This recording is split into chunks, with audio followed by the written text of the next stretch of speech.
औषधि के संदर्भ में आज हम आपको बताने जा रहे हैं जिस पौधे के विषय में आप भली भांति परिचित हैं।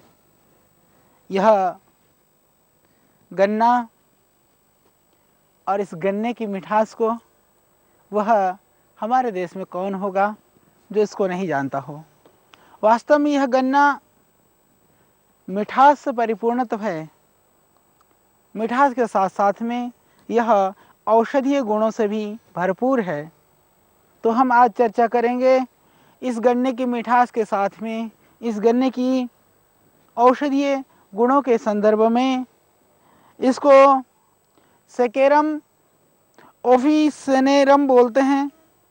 सेकेरम ओफिसेनेरम इसका बॉटनिकल नाम है और शुगर केन के नाम से हम जानते हैं।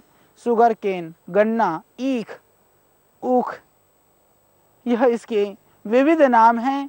इस गन्ने को देश में कौन नहीं जानता, चाहे वह साउथ का, दक्षिण का, सुदूर भारत का क्षेत्र हो, चाहे वह पूर्वोत्तर का क्षेत्र हो। हालांकि पूर्वोत्तर में थोड़ी सी गन्ने की खेती कम होती है, चाहे वह यह पश्चिमी उत्तर प्रदेश, पूर्वी उत्तर प्रदेश और यह हरियाणा और पंजाब का प्रदेश जहाँ गन्ना बहुत मात्रा में लगाया जाता है। राजस्थान में भी, वैसे तो पूरे देश में गन्ने की खेती होती है और हम सभी इसके मिठास से बखूबी परिचित हैं।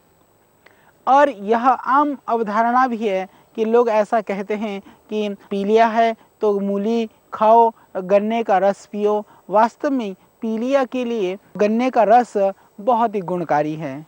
तो जिनको पीलिया हो वह गन्ने का रस पी सकते हैं। और गन्ने का रस पीने के लिए जो आप जाते हैं बाज़ार में, कई बार वह रस गुणों से परिपूर्ण नहीं होता है। तो आप कहेंगे कि फिर हम गन्ने का रस कैसे पिएं। यदि आप बाज़ार में गन्ने का रस निकालते हैं, पहले मशीन को साफ़ करा करके अपनी आँखों के सामने उस रस को आप निकाल करके आप पिएं, तो तब आपके लिए गन्ने का रस, उसमें थोड़ा सा डाल दें पुदीना, तो आप देखेंगे वो डाइजेशन सिस्टम के लिए भी पुदीना और अदरक डाल देने से गन्ने का रस सुपाच्य हो जाता है, पाचक हो जाता है और आपके पीलिया के लिए भी वह बहुत ही लाभकारी होता है। लीवर की परेशानी के लिए यह गन्ने का रस बहुत ही मुरीद है, बहुत ही गुणकारी है। और यह गन्ने का जो रस है, यदि आपको पीलिया की शिकायत है तो आप ऐसा कर सकते हैं कि जैसे मैंने एक छोटा सा गन्ना अपने हाथ में लिया हुआ है, इस तरह से इस गन्ने का बाहर के छिलक को उतार करके आप चाकू से, छुरी से या किसी भी साधन से इसको निकाल सकते हैं। इसको निकाल करके आप इसको रात को घर के छत में रख दीजिए।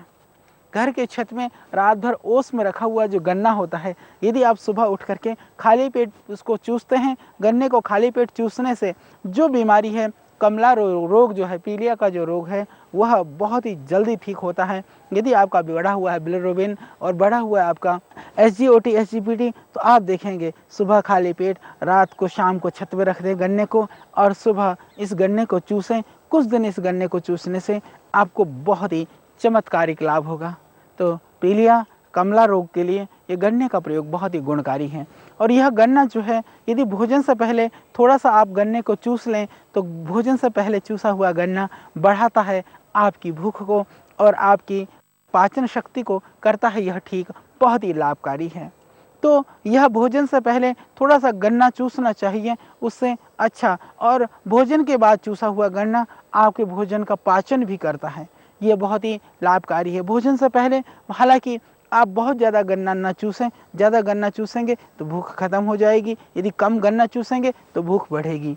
और भोजन के बाद यदि थोड़ा उचित मात्रा में गन्ना चूसेंगे तो वह आपके भोजन का पाचन भी करेगा, बहुत ही गुणकारी है गन्ना। और इस गन्ने का जो हमारे यहाँ पंचतृणमूल होता है आयुर्वेद के अंदर, जो उनके अंदर यह गन्ने की जो जड़ है उसका भी प्रयोग है। गन्ने का जड़ के विषय में आयुर्वेद के ग्रंथों में बहुत ही वर्णन है। हालांकि हम सामान्यतया इस गन्ने को गन्ने के संदर्भ में जानते हैं, गन्ने से बनने वाले हम चीनी के विषय में जानते हैं, गन्ने से बनने वाले गुड़ के विषय में जानते हैं, गन्ने से बनने वाले सिरका के विषय में जानते हैं, गन्ने से बनने वाला जो शक्कर और खांड है हम उसके विषय में जानते हैं। परंतु गन्ने की जड़ वह भी बहुत ही गुणकारी है। गन्ने की जो जड़ होती है, यदि आप उसको निकाल करके, सुखा करके, साफ करके, टुकड़े करके रख लें, और वह आपकी किडनी रोगों के लिए, जिनको किडनी की प्रॉब्लम है, जिनको यूरिन की प्रॉब्लम है, उसके लिए गन्ने की जड़ बहुत ही गुणकारी और बहुत ही लाभकारी है। तो उसके लिए आप गन्ने की जड़ को निकालिए, निकाल करके लगभग 10 ग्राम जड़ को आप पकाइए 400 ग्राम पानी में। पका करके जब बच जाए 100 ग्राम आप पीजिए छान करके। तो आप देखेंगे जो आपकी पेशाब की परेशानी है और जिन भाई बहनों को किडनी की परेशानी है, उस गन्ने की जड़ के अंदर आप डाल सकते हैं नीम की छाल और पीपल की छाल। नीम छाल, पीपल छाल और गन्ने की जड़, यदि तीनों चीज़ों को आप मिला करके पीते हैं तो आपको लाभ होगा तुरंत किडनी की परेशानी में। और एक बहुत ही लाभकारी दूसरा प्रयोग मैं बताना चाहता हूँ। जो डायबिटीज़ के पेशेंट हैं, डायबिटीज़ के पेशेंट सही है कि वो गन्ना नहीं चूस सकते हैं क्योंकि गन्ना मधुर और मीठा होता है, परंतु डायबिटीज़ की वजह से जो उनको यूरिन की प्रॉब्लम है या उसका जो डायबिटीज़ का जो कॉम्प्लिकेशंस की वजह किडनी में प्रॉब्लम आ गई है, तो गन्ने की जड़ का काढ़ा बना करके पीने से निश्चित रूप से ठीक होता है। सामान्यतया ऐसा कहा जाता है कि जो औषधि जिस चीज़ के लिए, जैसे कोई हानिकारक कोई द्रव्य है कहीं पर, तो यदि उसके आसपास में यदि आप ढूंढेंगे तो उस औषधि के दुष्प्रभाव को रोकने की जो चीज़ें हैं वो भी प्रकृति ने वहाँ बनाई हुई है। तो मैं कहता हूँ कि गन्ने से शुगर जैसी जो बीमारियाँ हैं, मधुमेह है, जहाँ पर मिठास अलग से सेवन नहीं कर सकते हैं, उस स्थिति में उस मिठास जन्य रोग को दूर करने के लिए भी यह गन्ने की जो जड़ है वो बहुत ही गुणकारी है, बहुत ही लाभकारी हैं। तो जो किडनी के रोगी हैं, जो मेरे भाई बहन डायबिटीज़ के कॉम्प्लिकेशंस से परेशान हैं,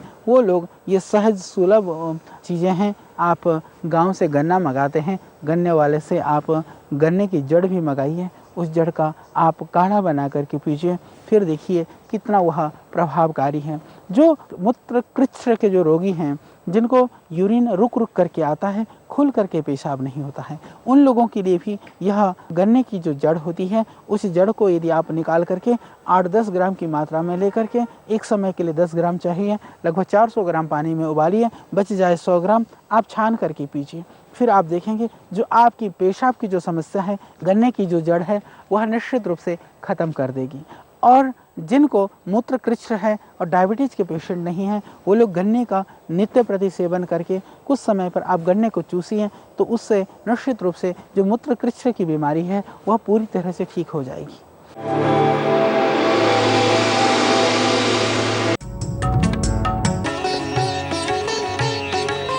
देखिए, गन्ने को जब आप चूसते हैं तो आप देखते हैं कि दांतों की पूरी एक्सरसाइज हो जाती है, अच्छी तरह से दांतों की मालिश होती है। तो दांतों की मालिश करने के लिए, दांतों की एक्सरसाइज के लिए भी आप सुबह या गन्ने के सीजन में, चाहे बड़ा गन्ना नहीं, एक छोटा गन्ना सही, आप ज़रूर चूसें। फिर आप देखिए आपके स्वास्थ्य में फ़र्क पड़ता है कितना। बहुत ही लाभकारी चीज़ है और ये प्राकृतिक मिठास से परिपूर्ण है। आप चीनी खाएंगे, चीनी नुकसान करेगा, क्योंकि चीनी बनाते समय बहुत सारी प्रक्रिया से हम बनाते हैं, उसके अंदर बहुत सारे केमिकल्स डाले जाते हैं, न जाने और क्या क्या चीज़ उसमें मिलाया जाता है। स्वाभाविक जो प्राकृतिक मिठास युक्त जो गन्ना है उसका आप ज़रूर सेवन करिए, यह बहुत ही गुणकारी है, बहुत ही लाभकारी है।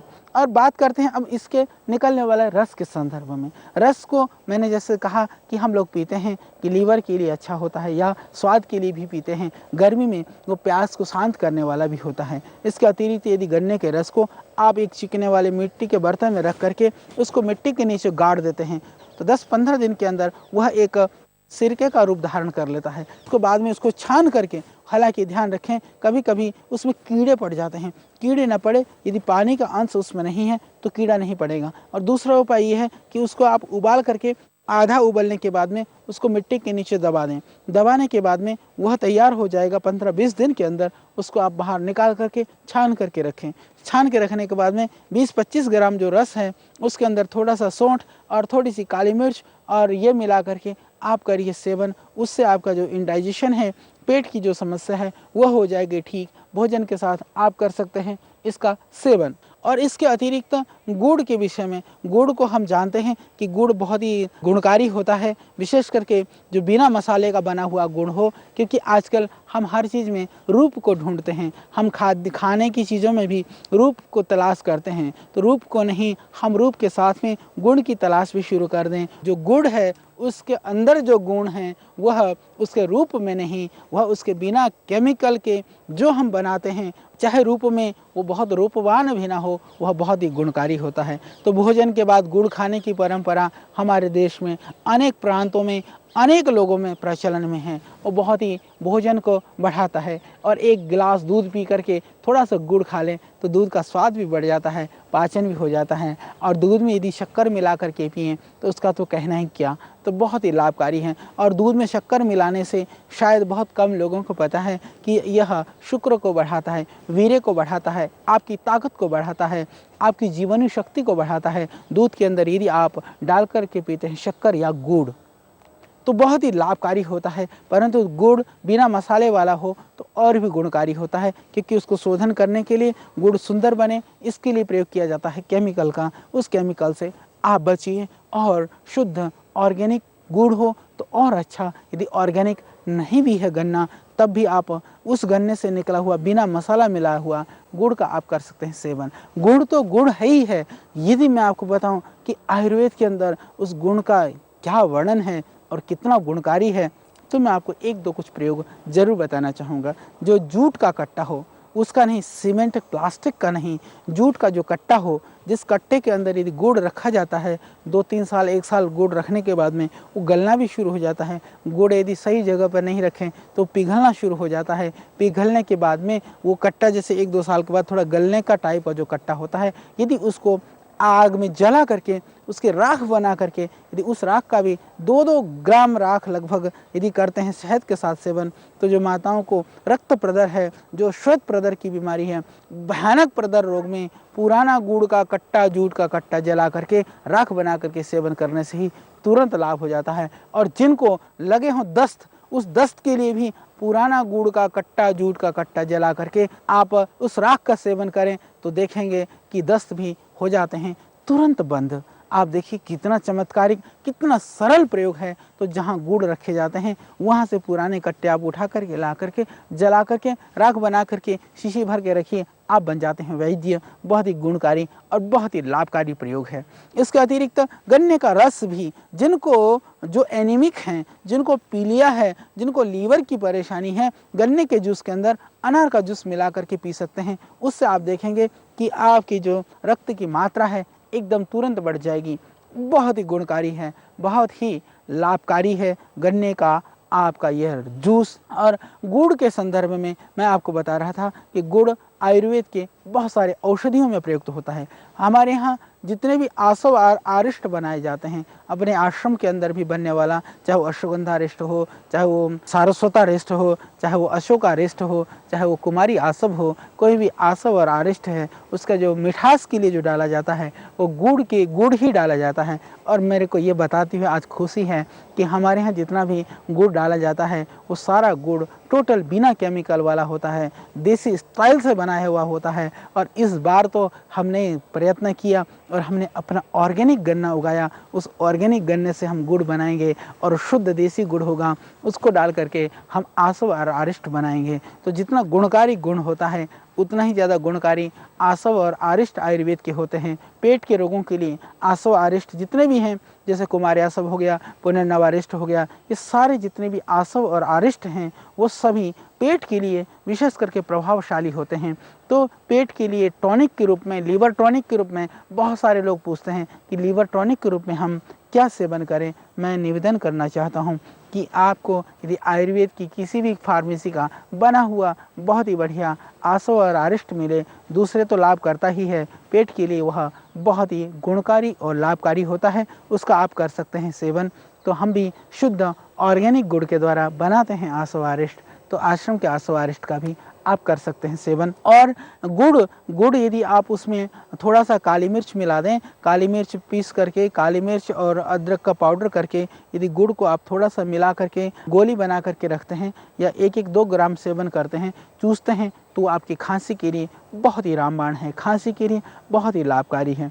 और यदि मान लीजिए आपको, जैसे मैंने बताया कि लगे हुए हैं भयानक रूप से, दस्त रुक भी नहीं रहे हों, तो उस गुड़ के अंदर उस गुड़ के अंदर थोड़ा बेल का पाउडर मिला लें, बेल का पाउडर और थोड़ा सा गुड़ सेवन करें तो उससे आपका पेट हो जाता है सेट और उसकी जो परेशानी है वो हो जाती है दूर। तो पेट के रोगों के लिए और आपके शारीरिक कमजोरी के लिए, जैसे कि मैंने कहा कि गुड़ और शक्कर डाल करके दूध पीने से शक्ति बढ़ती है। और जिनको खांसी है तो आप खांसी के लिए एक और अच्छा, जिसका गला बैठा हुआ है, और मैं आपको एक बहुत ही अच्छी औषधि बताता हूँ।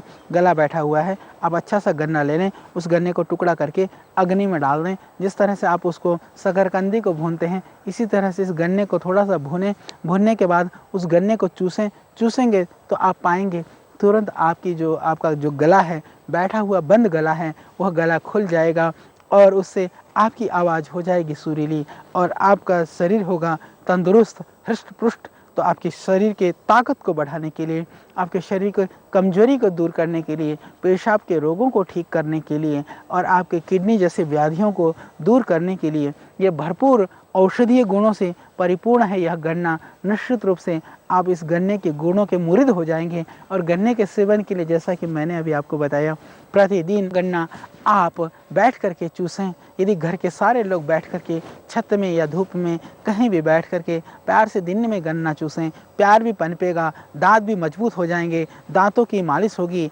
मसूड़ों की मालिश होगी, दांतें भी अच्छे हो जाएंगे, आंतें भी अच्छी हो जाएंगी, सेहत भी अच्छी हो जाएगी। इस गन्ने के रस का और गुड़ का सेवन आप ज़रूर करें। मिश्री गन्ने से ही बनाया जाता है। मिश्री के विषय में, मिश्री तो बहुत सारे औषधि में मिलाया जाता है और वह गुणवाही होता है। उसके द्वारा जो औषधि के जो गुण हैं वह बढ़ते हैं, वह हम सबको पता है। तो इस विविध रूप में यह गन्ना सिर्फ हमारे को जीव के मिठास को ही नहीं देता है, ये जीवन के मिठास को देता है। तो आइए जीवन की मिठास को बढ़ाने के लिए, अपने जीवन को रोग मुक्त करने के लिए हम गन्ने का सेवन करें और देश की समृद्धि को बढ़ाएं और अपने स्वास्थ्य को सुस्वास्थ्य बनाएं और निरोग बनाएं। तो कल फिर हम आपको बताएंगे एक और इस तरह के खाद्यान्न के औषधीय गुणों के संदर्भ में। देखते रहिए, निश्चित रूप से आपकी ज्ञान की अभिवृद्धि होगी और इस विधा को जन जन तक पहुंचाने का जो हमारा संकल्प है वो अवश्य पूर्ण होगा।